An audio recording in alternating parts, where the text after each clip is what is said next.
ഇടുക്കി രാജാക്കാട് ഗ്രാമപഞ്ചായത്തിലെ അഴിമതികളെപ്പറ്റി ഉയർന്ന പരാതികൾ അന്വേഷിക്കാൻ ഹൈക്കോടതി ഉത്തരവ്. പഞ്ചായത്തിലെ കഴിഞ്ഞ ഭരണസമിതിയുടെ കാലത്തെ പരാതികളെ പറ്റിയാണ് അന്വേഷിക്കാൻ ഉത്തരവുള്ളത്. Hindu Aikyavedi Udumbanchola taluk committee president AV Rajan സമർപ്പിച്ച ഹർജിയെ തുടർന്നാണ് ഹൈക്കോടതി ഇടപെടൽ.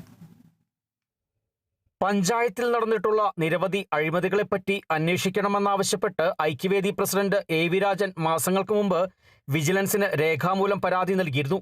എന്നാൽ പരാതിയെപ്പറ്റി ഒരന്വേഷണവും നടത്തുന്നതിന് വിജിലൻസ് വകുപ്പ് തയ്യാറായില്ല.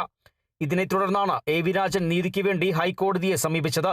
പഞ്ചായത്തിലെ വാണിജ്യാവശ്യങ്ങൾക്കുള്ള കെട്ടിടങ്ങൾ 1994 പഞ്ചായത്ത് രാജ് ആക്ടിലെ മാനദണ്ഡങ്ങളും നിയമങ്ങളും അട്ടിമറിച്ച് കെട്ടിട നമ്പറുകൾ കൊടുത്തതും, ട്രിപ്പ് ഷീറ്റിൽ രേഖപ്പെടുത്താതെ പഞ്ചായത്തിന്റെ വാഹനം ഉപയോഗിച്ചതും, വാഹനത്തിന്റെ പഴയ ഭാഗങ്ങൾ ടെൻഡർ കൂടാതെ വിൽപ്പന നടത്തിയതും, പഴയ പഞ്ചായത്ത് കെട്ടിട സമുച്ചയം പൊളിച്ചതിന്റെ ഭാഗങ്ങൾ അനധികൃതമായി വിൽപ്പന നടത്തിയതും തുടങ്ങിയ കാര്യങ്ങൾ അന്വേഷണ വിധേയമാക്കണമെന്നായിരുന്നു വിജിലൻസിന് കൊടുത്ത പരാതിയിൽ ആവശ്യപ്പെട്ടിരുന്നത്. AV രാജൻ ഹൈക്കോടതിയിൽ ഉന്നയിച്ച ആരോപണങ്ങൾ അസത്യമാണെന്നും ഹർജി തള്ളണമെന്നും പഞ്ചായത്ത് കോടതിയിൽ വാദമുന്നയിച്ചു.